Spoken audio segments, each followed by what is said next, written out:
Jakarta, dan kali ini saya sudah kedatangan untuk teman-teman dari Road Safety Association. Ini ada ketuanya loh di sini, ada Mas Rio Octaviano, ketua dari Road Safety Association. Selamat pagi. Selamat pagi. Selanjutnya di sebelah kanan ada Mas Benny, betul? Mas Benny ini Mas Benny Nugroho, ini adalah litbang dari RSA, bukan sulit berkembang ya Mas Enda ya? Think Tank. Mikir apa? Think Tank. Alah, Mas Enda ini lucu banget ya, Mas Enda ini juga litbang dari RSA juga. Jadi hari ini kita senang banget karena kehadiran teman-teman dari Road Safety Association. Karena seperti yang saya bilang tadi, yang makin jalan di Jakarta ini terutama makin lama makin banyak, ya kan? Terus lihat itu kalau kita lihat statistiknya tahun ini di mudik Lebaran kecelakaannya meningkat hampir 31% kalau nggak salah. Jadi emang menyeramkan sekali. Nah, sebetulnya saya tanya dulu, Road Safety Association ini sebetulnya apa dan sejarah berdirinya kalau secara singkat gimana? Oke. Sebetulnya kita ini kelompok dari awalnya kita dari anak-anak klub. Cuman Motor kan? Motor, awalnya saya dari mobil. Oke. Akhirnya bergabung, kita buat satu perkumpulan. Dulu namanya PSMJ. Oke. Lalu Safety Riding Jakarta. Oh, Safety Riding Jakarta. oke. Tapi karena kita udah multi user, akhirnya kita rubah jadi RSA. Jadi ini sebetulnya bukan hanya pengguna motor aja, tapi mobil pun juga. Mobil, jalan kaki juga. Oh, semuanya ya? Iya. Oke. Nah, jadi apa sih kegiatannya Road Safety Association ini sebenarnya mungkin? Mas Benny? Kegiatan Road Safety ini ya, kita mencoba mengkampanyekan keselamatan jalan pastinya. Oke. Yang pertama tuh melalui anak-anak klub sendiri yang notabene udah lebih aware road safety. Terus juga kita kampanye ke masyarakat. Oke. Ya sekarang udah ada Facebook dan Twitter, kita maksimalkan biar orang-orang lebih aware lagi. Baik. Nah, sebetulnya apa sih yang dilakukan oleh Road Safety Association ini kan?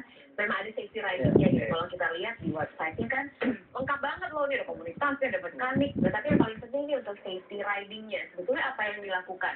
Cara untuk apa ya namanya, bisa bikin orang lebih tahu lagi apa sih sebetulnya safety riding itu gimana? Ya, keselamatan berkendara atau sepeda motor yang kita lakukan sejak kami lahir.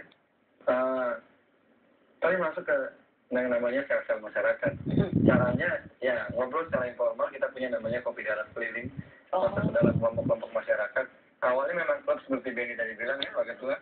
Tapi belakangan kita malah masuk ke sel-sel masyarakat yang sifatnya khusus. Seperti apa? Kelompok jamaah, sebutnya ya, misalnya kelompok jamaah majelis Rasulullah misalnya. Kita masuk karena kita melihat kelompok ini di mata masyarakat misalnya dianggap mengganggu lalu lintas jalan dan cenderung tidak aman dan selamat dalam berkendara.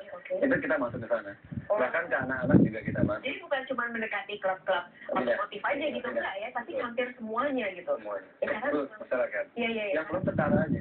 Oh, ngeri banget sih, takut ya sih. Tapi gini, kalau saya bilang, saya sendiri juga, dan saya yakin banget semua yang nonton Pagi Jakarta ngerasain banget masalah yang paling utama bukan cuma jumlah kendaraan bermotor yang semakin banyak di jalan, tapi attitude-nya yang paling penting. Ini kan nggak gampang nih, Mas Rio, gimana sih untuk bisa bersosialisasikan? Ayo dong, kita harus punya attitude yang baik supaya ujung-ujungnya kan safety nih, bisa nyampe ke tempat yang kita tuju dengan selamat. Susah nggak untuk mempopulerkan masalah attitude ini? Susah, gampang itu relatif, bukan rela diintip. Tapi jadi kita tetap berjuang aja, kita tetap berjuang sampai terakhir memang kita dari Washington kemarin dipanggil dari WHO, perkumpulan kita bentuknya LSM namanya. Kita pulang dari sana memang kita bawa beberapa tips and trick untuk masuk ke dunia komunitas. Dan bahkan kita juga melakukan jalur diplomasi juga ke pemerintah. Oh, ke pemerintah juga ya?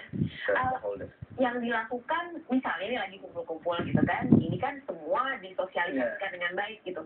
Apa sih yang kalian berikan? Apa misalnya nih, kalau misalnya kalian pakai handphone lagi nyetir, efeknya akan seperti ini gitu. Kayak apa presentasi bentuknya? Kalau orang kan kayak apa? Seperti apa yang dilakukan? Saya penasaran soalnya. Oke. Memang ini tembok besar, tapi kita yakin tembok kalau lama-lama ditetesin air juga akan bolong. Yaitu namanya tembok besar itu yang namanya perilaku. Kami sampai berpikir jangan perlu potong satu generasi.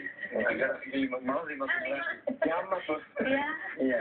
Kami salah satu caranya bahkan kalau sempat kita turun ke jalan. Kita sempat turun ke jalan 2 kali untuk mendesak pemerintah agar lebih peduli kepada keselamatan jalan. Benar. Karena Kami yakin kalau pemerintahnya punya political will yang bagus dan implementasinya juga oke, mudah-mudahan gerakan kami dan masyarakat yang lain juga bisa cepat membangkitkan kesadaran keselamatannya. Kalau soal teknis bagaimana berkendara yang baik, Benny ahlinya. Silakan. Ini. Aku penasaran soalnya kalau kita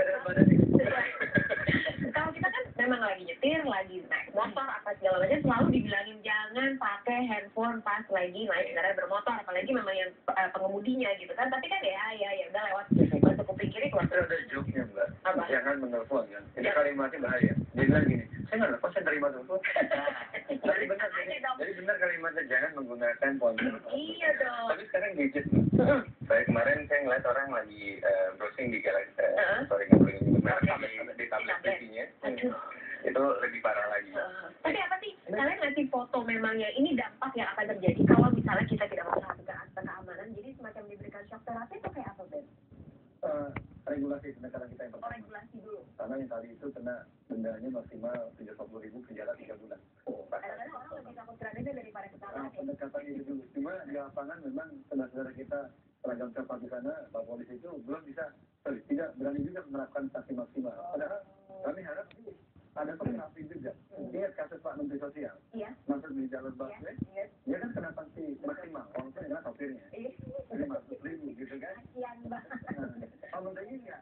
Enggak, karena yang bilang sempat ngobrol sama saya juga, sekarang menjadi salah satu tinggi di polisi itu juga, sopir yang kena, karena sopir yang belum. Kalau kita di sektor yang lain juga gitu. Nah, Anda kena sanksi maksimal. Harusnya lebih tegas ya.